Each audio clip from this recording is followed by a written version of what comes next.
Welcome to my channel Lit Muses, where we discuss the play Hamlet, Prince of Denmark. This episode is indeed a special one, as I attempt to prove Hamlet as a Shakespearean hero of superior level compared to Othello, King Lear and Macbeth. In case you have not subscribed yet, please do subscribe to get my latest videos as they are posted here. And I'll be grateful if you let me know your comments and suggestions for further improvement.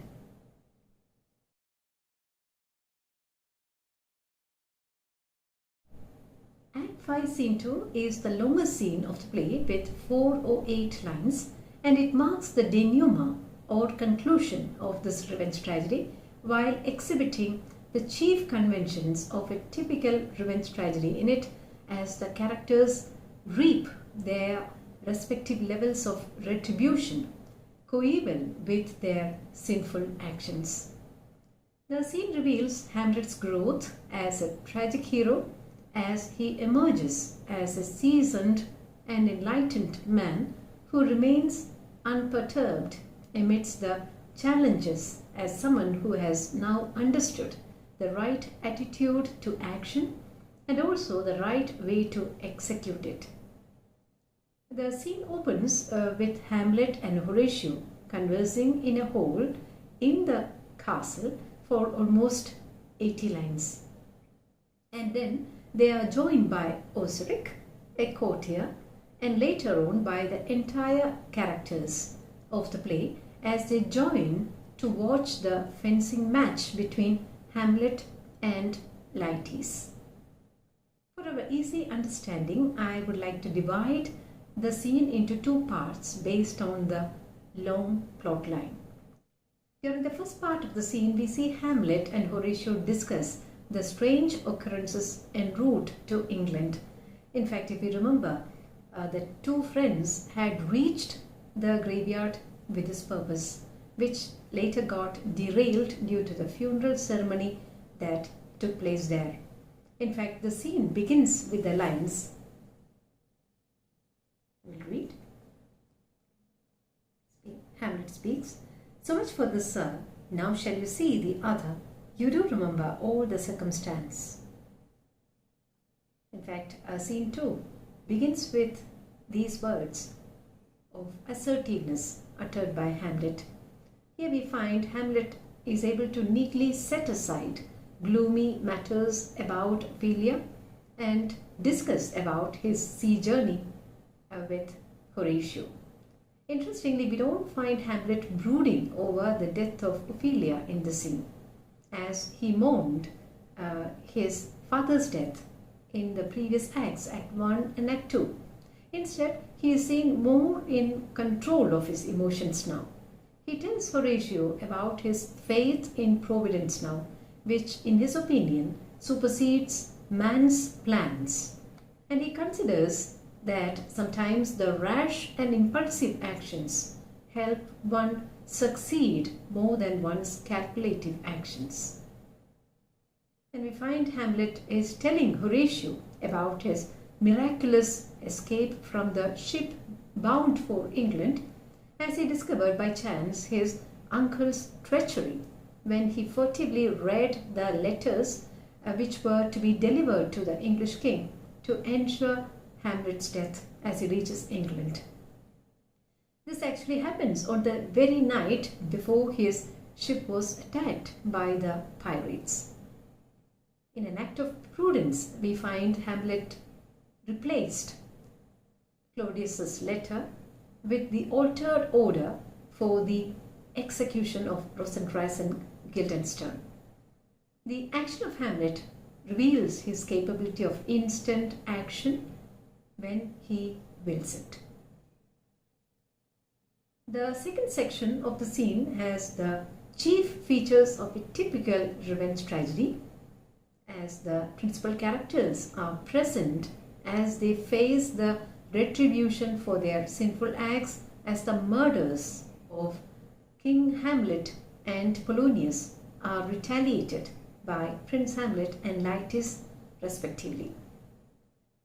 We find Hamlet is officially welcomed to the palace of Elsinore by Osric after his eventful journey from England, when he is informed about the fencing match arranged between Hamlet and Laertes, and the king's promise to award him with a heavy wager. Hamlet accepts this challenge, though Horatio pleads with him to avoid danger, since they now know more about the treacherous nature of Claudius. But Hamlet ignores his words of caution, since he attaches little importance to his life, as he now believes that one's well-being and fall is in the hands of God, and no one can change one's fate, and one's readiness to act is all that is expected from man. In fact, the words of Hamlet, I read those lines. We defy augury. There is special providence in the fall of a sparrow. If it be now, it is not to come. If it be not to come, it will be now. If it be not now, yet it will come. The readiness is all. So these words express a much more mature hero who is now ready to face the slings and arrows of his life with a better perspective.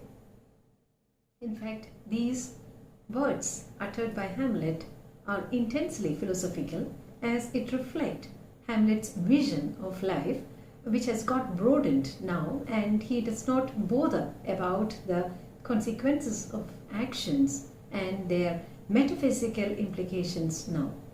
And we find Hamlet has become more focused on being the doer of his actions with perfect detachment and clear conscience as per the divine will of God, by ignoring individual choice of action. The lines are clear indications of Hamlet's messianic role to cleanse and set the disjointed country right. The second section opens from lines 220 as the royal couple and the retinue assemble to watch the match between Hamlet and Laertes, and Hamlet confesses to Laertes about the wrong he did to him due to his sore destruction and madness, as he signifies it, and begs for his pardon in his attempt to reconcile with Laertes before the match begins.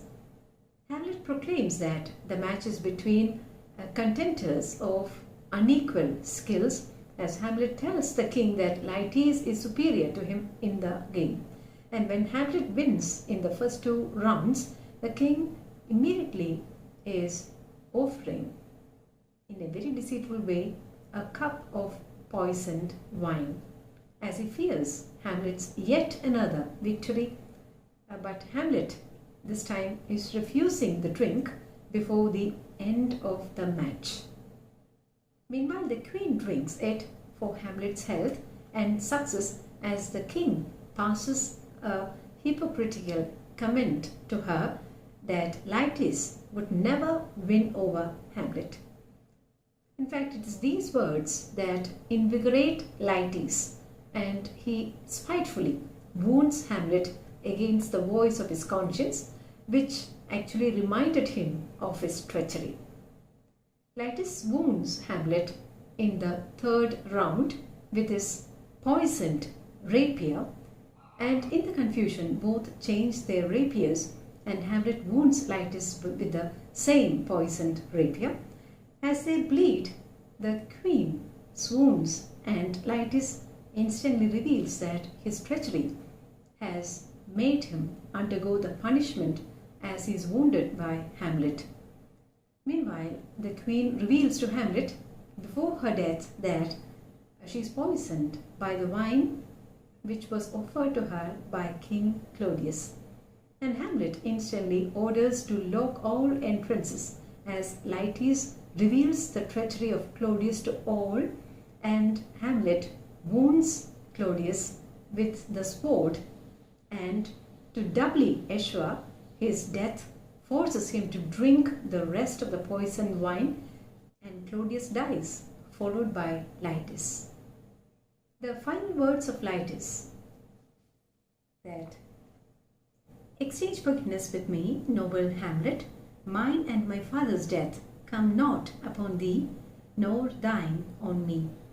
In fact, these words uttered by Laertes are clear expression of his sense of guilt and contrition and his desire to acquit Hamlet of the sin of murdering his father in Act 3 of the play.